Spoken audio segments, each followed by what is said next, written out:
In all you're getting, get understanding. And that's why you're going to have to study planning this year. You're going to have to plan everything you want God to change. Because no one loves change. You pray for it and hate it when it comes. So we got to talk about change a little bit. Most people want what I call a quick fix. Because it's inevitable now. It doesn't matter. It's going to happen this year. Everything will change. I was watching the news this week, and they were talking about the new telephone that just came out by a company. And the phone was out for 5 months. And then the news reporter says, but the next version of it has already arrived. Which means in 5 months, your phone you just bought is history. I'll never forget the day I walked in to an appliance electronics store in the United States. I just bought a computer, and something went wrong with I couldn't find the plug. And I tried to go buy the plug. The computer was 10 months old. The guy said, we don't make them anymore. He said, you got to buy a universal plug. I couldn't believe it. But now it's down to 5 months. That's how fast you're going to have to be able to respond to change. If you don't do something this year with your life, you're going to regret it next year. Doing nothing is no longer an option. And you wonder why you're not being successful. And you're back to the same place that you were. It's faster downhill than it is uphill. It's easier downhill than it is uphill. It's quicker downhill than it is uphill. And so what happens is, we have a lot of good uphill days, but we have a few downhill days, and the few downhill days cancel out all the uphill days. In other words, here's the bottom line. We must decide the change we desire. Good intentions is on one side of the water, and good actions is on the other side. And the bridge is self-discipline that takes our good intentions and turns them into good actions. You will have to decide the change that you want. Change is coming in any event. Every day, every day. So you're going to have to decide what that change will be in your life. This is why you cannot sit watching the game anymore. All of us here have great minds, but we all know how to think. And with our minds, we can rationalize anything, we can make anything happen. What's the quickest way for me to be very wealthy, highly influential, and very successful in life? Just cut out just give me the just straight, quick, fast, easy way. There's no such thing. Spectators will be destroyed. And self-discipline is the vehicle that gets you there. You're going to have to get involved in your life, in your environment, and what happens in your life. No longer is it going to work this year where you sit down and say, let me see what happened. That's going to destroy you. Listen to me carefully. There is nothing I can do for an undisciplined person to make them successful. You're going to have to be responsible for deciding this is what's going to happen in my life. Makes habit your servant instead of your master. I promise you, if you sit by and just watch life, life will change your life in a way you're going to regret. And the moment the pen starts moving, the ideas begin to come. The moment the pen starts moving, you got to move the pen. The ideas don't come to the hand without the pen. It's the motion controlling the emotion,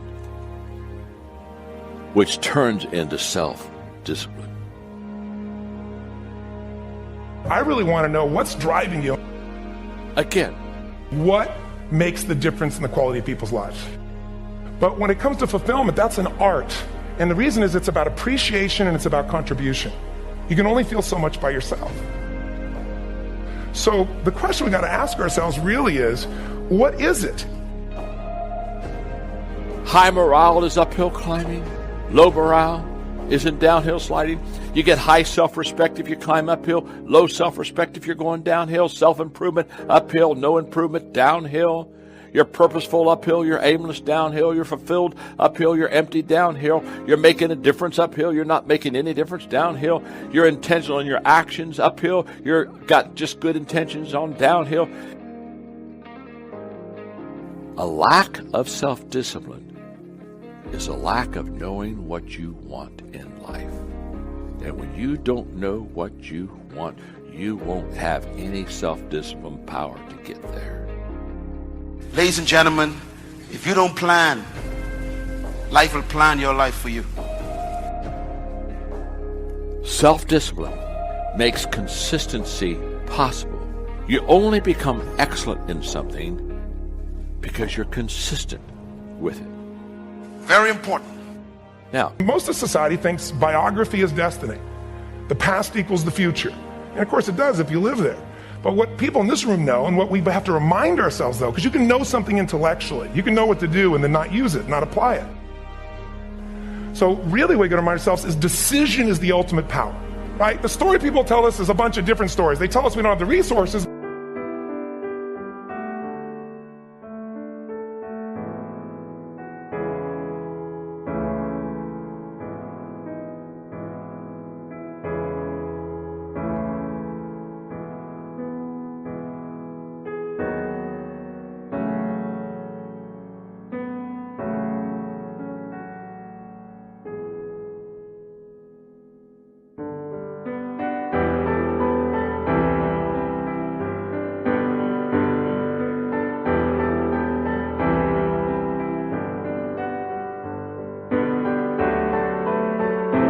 But ultimately, what determines your resources, we've said decisions shape destiny, which is my focus here.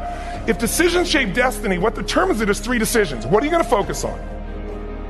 Right now, you have to decide what you're going to focus on. In this second, consciously or unconsciously, the minute you decide to focus on something, you got to give it a meaning. I put it to you, and this is my heart. When changes that you want to see happen are planned, you control life.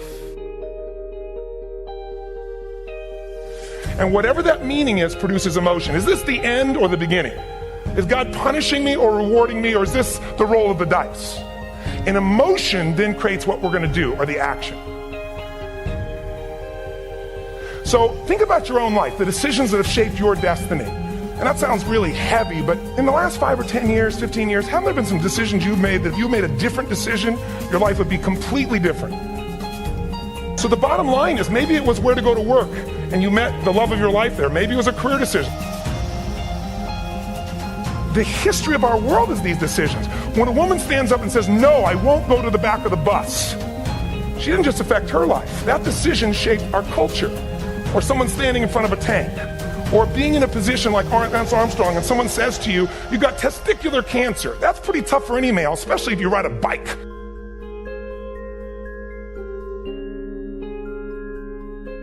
You got it in your brain, you got it in your lungs. But what was his decision of what to focus on? Different than most people. What did it mean? It wasn't the end, it was the beginning. What am I going to do? He goes off and wins 7 championships he never won once before the cancer because he got emotional fitness, psychological strength. That's the difference in human beings. how do you do that? First, what's your target? What are you after? Once you know what the target that's driving you is, and you uncover it for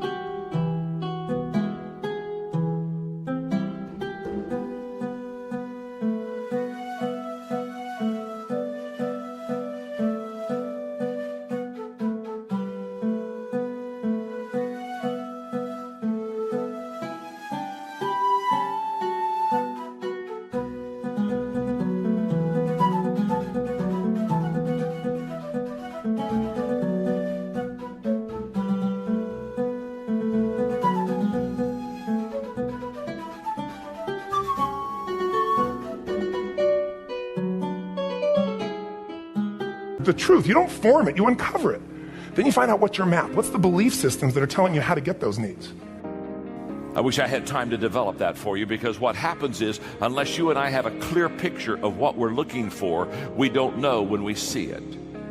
Happens all the time. What's your secret? And what I've discovered is that successful people have always positioned themselves well. When you see a successful person, they're successful because what they have done is they've found their strength zone and they've found their niche, and they stay right in that sweet spot, and they just work that sweet spot. You've never heard anybody be interviewed that was successful that you came up and you interviewed and they said, well, the secret of my success is that I've never discovered what I was good at.